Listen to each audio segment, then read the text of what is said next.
Assalamualaikum warahmatullahi wabarakatuh. Apa kabar sahabat ABN? Bagaimana puasanya hari ini?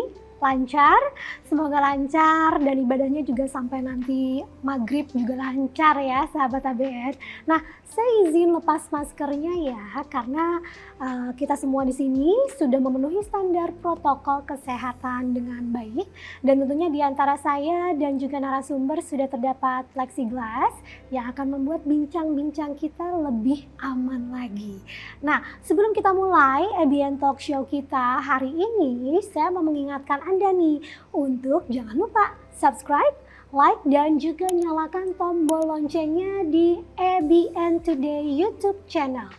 Nah, sahabat ABN, kali ini di bulan Ramadan ini kita akan membahas tentang pemenuhan gizi yang baik ketika kita sedang berpuasa ya. Tentunya ketika sedang berpuasa ini di bulan Ramadan banyak sekali menu-menu untuk buka puasa ataupun untuk sahur yang pastinya kita harus menyiapkan untuk keluarga, betul? Nah, seperti apa sih pemenuhan gizi yang baik untuk makanan kita selama bulan Ramadan?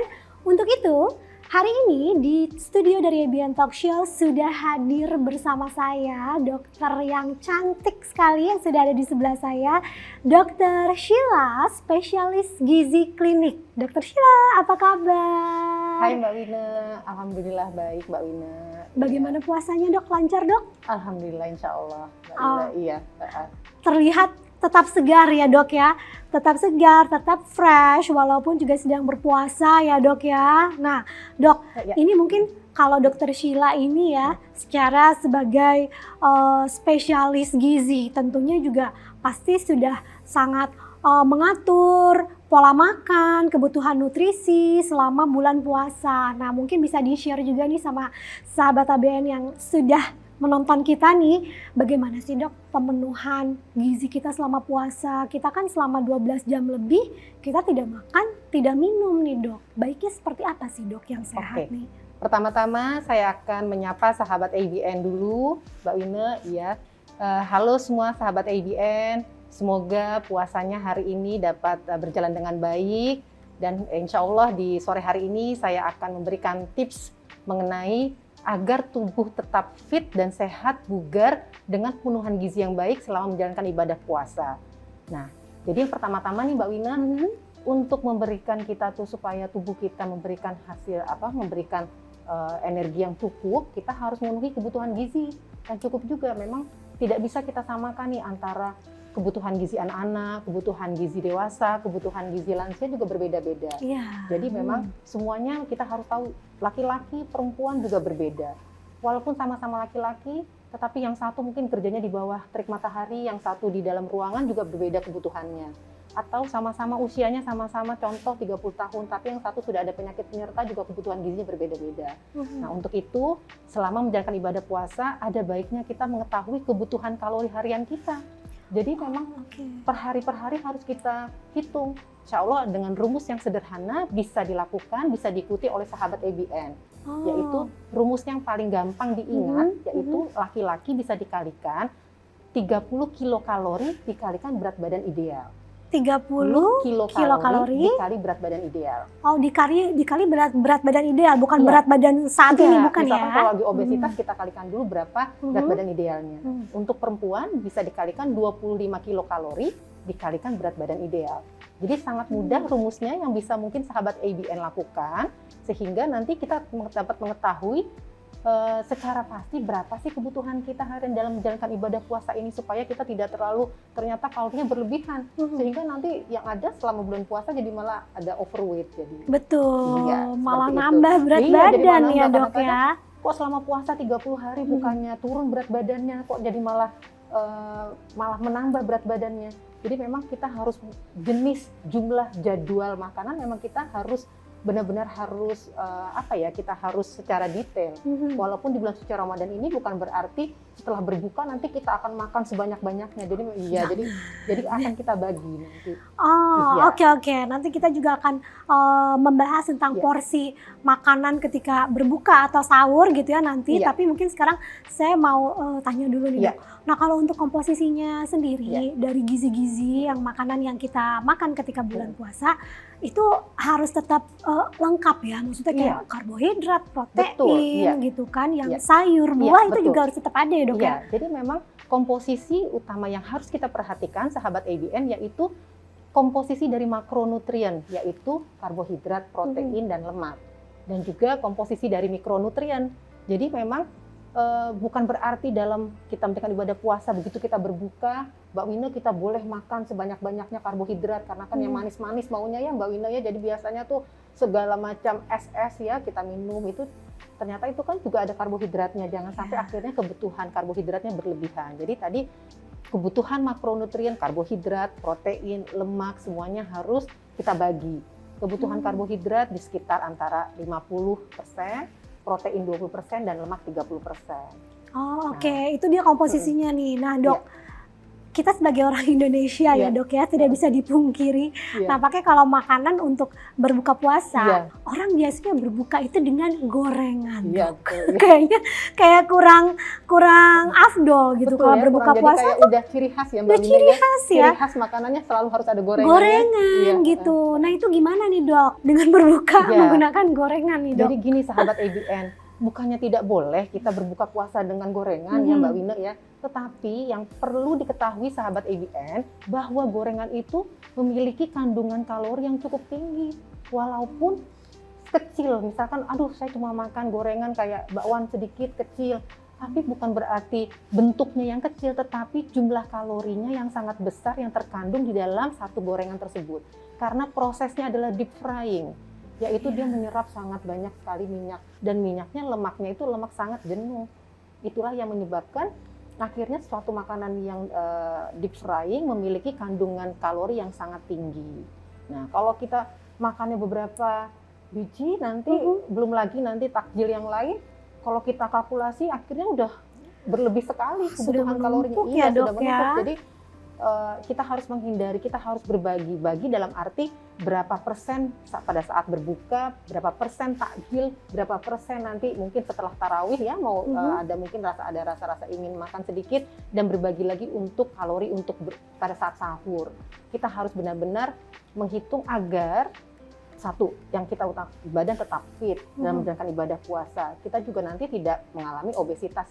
Setelah Lebaran bukannya bajunya malah cukup, malah jadi malah nggak cukup nanti kalau Jadinya cukup. Iya gitu ya, Dok Mbak ya. Mina. Iya. Mulai saat ini perlu dicermati bahwa jika makan yang deep frying, yaitu goreng-gorengan, ditambah lagi kalau misalkan nanti makan yang manis-manis, berarti harus perlu diingat bahwa itu mengandung tinggi kalori.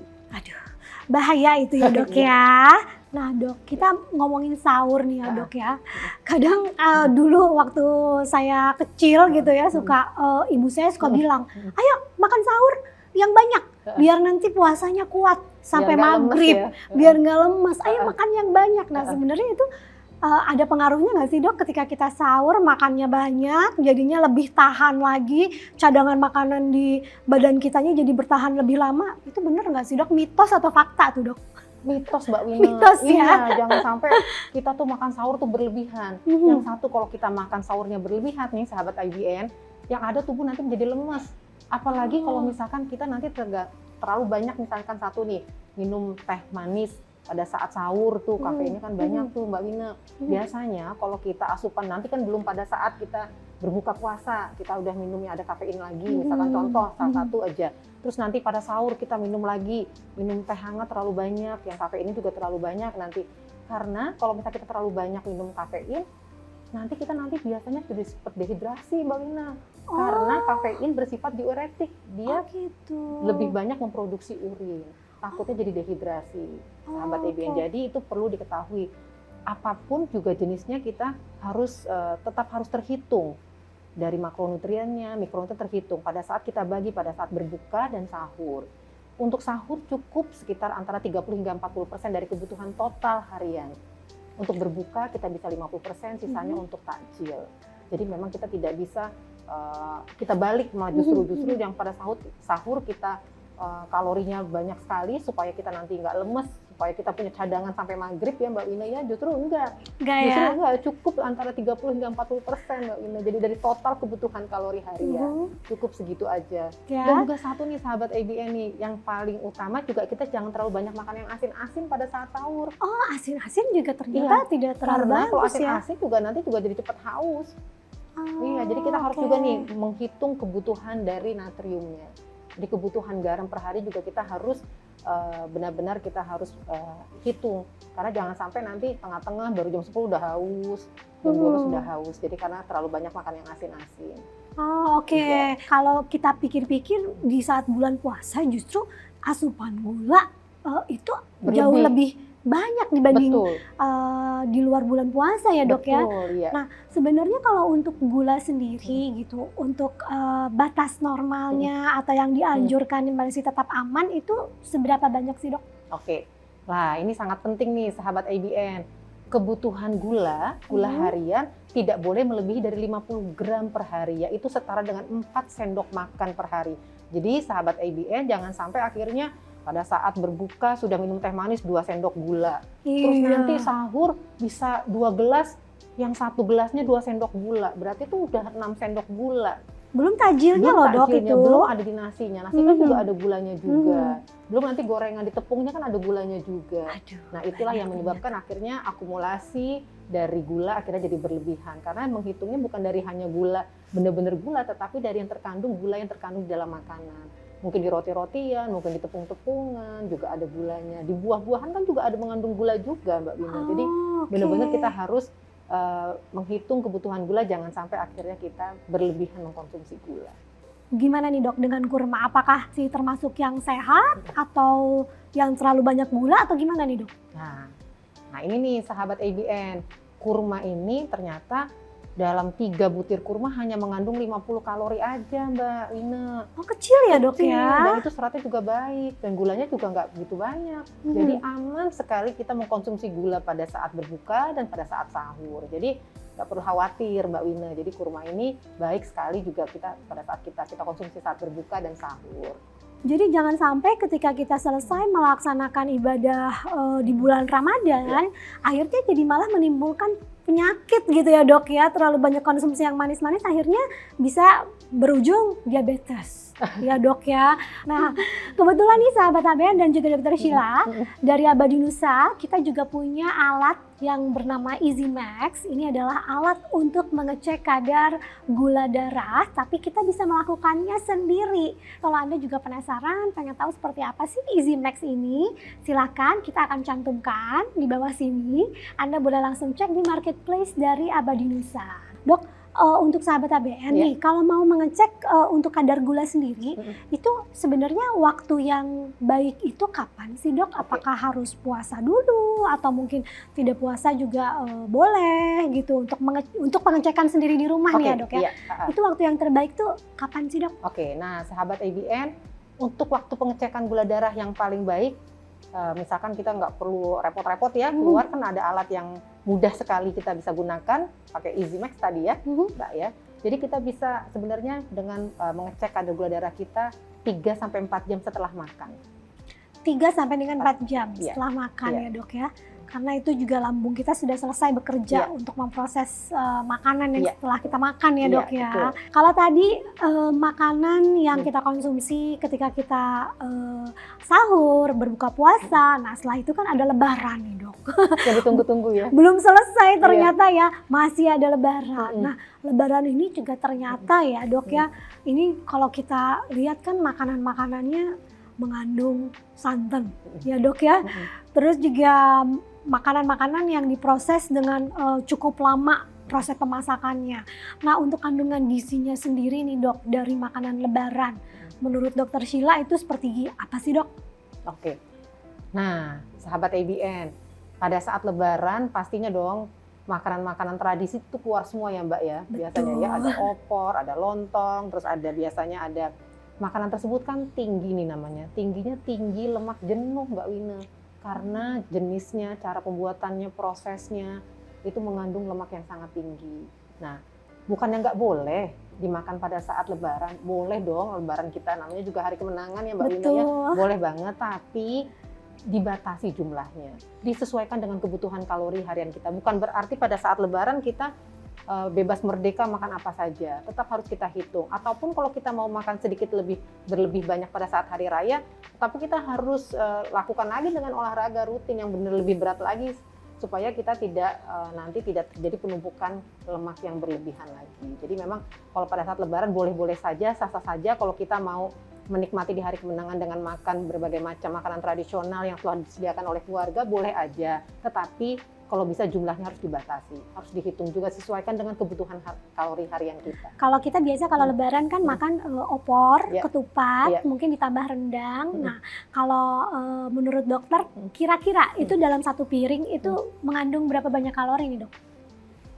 Rata-rata Rata-rata aja dok ya, rata-rata dalam satu sajian Mhm. lontong opor ditambah rendang. Pakai kerupuk nggak nih Mbak Wina? Oh pasti, Pakai bawang goreng nggak Mbak Wina? pakai sama sambal goreng Sambal kentangnya goreng. dok ya. Itu bisa 800 loh Mbak Wina. 800 kalori hingga 1000 kalori per hari. 800 800 ya. kilokalori per dalam satu sajian. Satu nastar itu 70 kalori loh Mbak Wina. Satu Nah, nastar yang kecil tuh 70. Satu nastar 70 kalori. Kalau nastar yang besar bisa 100 kalori. Waduh, Boleh makanya. saja itu kita makan sebagai mungkin pada saat setelah sholat id ya kita makan yang satu lengkap, tapi nantinya mungkin kita batasi dengan hanya makan buah-buahan saja. Dan juga sayurnya juga jangan lupa, karena biasanya kalau setelah lontong kan nggak ada sayuran ya Mbak Wina ya. Iya Ya, betul. boleh berarti nanti setelah di siangnya kalau bisa hanya makan buah atau mungkin ada puding atau yang tidak mengandung lemak yang terlalu tinggi. Nah dok, Ya. ini sebenarnya banyak banget pertanyaannya ya. Saya masih penasaran. Iya, iya. Karena seru banget nih ngobrol-ngobrol kita bareng sama dokter Sheila nih. Hmm. Tapi terakhir nih ya Iya, dok iya. ya. Dokter boleh dong kasih Hmm. untuk sahabat ABN Iya. tips Mm-mm. agar nih setelah lebaran atau pasca lebaran ini tidak menjadi lebaran. Jadi lebih lebar, jadi Lebih naik lebar berat ya. badan Iya, iya. gitu. Tipsnya seperti apa nih dok? Oke, sahabat ABN semuanya, berikut adalah beberapa mungkin tips yang mudah diikuti pada saat lebaran supaya nanti pasca lebaran tidak menjadi gemuk ya. Ya. Yang satu yaitu satu nggak boleh lapar mata nih Mbak Wina. Jadi bukan berarti pada saat lebaran kita boleh mengkonsumsi semua makanan yang telah disajikan oleh keluarga. Boleh dicicipi semuanya, tetapi jumlahnya harus dibatasi. Satu, pilihan makanan yang berserat pun tetap harus ada. Satu, jadi sayuran dan buah tetap harus ada nih pada saat lebaran. Walaupun nanti ada lontong opornya, tetapi kalau bisa sayuran dan buahnya tetap harus ada. Yang satu, yang manis-manisnya juga harus dikurangi. Tidak boleh udah makanan yang bersantan, manis-manis juga, seratnya nggak ada. Waduh, nah itu yang repot Mbak Wina. Jadi memang kita harus memilih walaupun sudah ada santan, tetapi kalau bisa sayuran tetap harus ada, buah-buahan tetap harus ada, dan manis-manisnya pun harus kalau bisa kita kurangi sedikit-sedikit. Oke, Gitu. intinya sahabat ABN Intinya, jangan iya. berlebihan Betul ya. ya. Nah dok, seru sekali ya bincang-bincang kita hari ini nih dok. Tapi kita sudah sampai di penghujung acara nih tanpa terasa saking serunya ya dok Iya, ya. Nah kita akan membagi-bagikan 2 buah Easy Max ya. Ini untuk alat mengecek kadar gula sendiri ya. Ini kita akan bagi-bagikan untuk Anda 2 orang yang bisa menjawab pertanyaan yang akan diberikan oleh dokter Sheila. Dokter, sudah ada pertanyaannya? Sudah.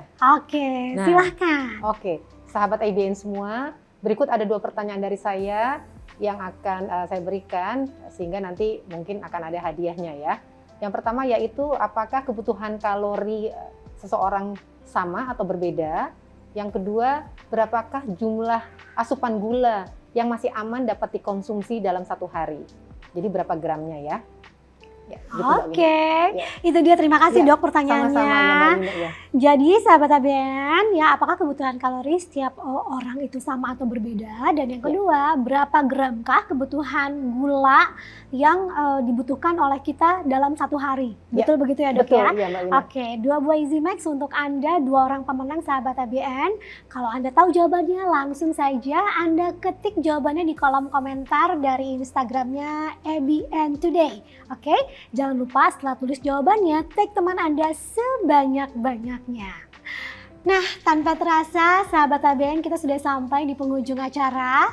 Terima kasih kepada Dokter Sheila. Kita ngobrol-ngobrolnya seru banget hari ini ya, Dok ya. Iya, sama-sama Mbak Wina. Semoga kita bisa ketemu lagi di ABN Talk Show nanti ya, Dok ya. Insya Allah. Ya. Semoga lancar juga puasanya ya, Dok ya.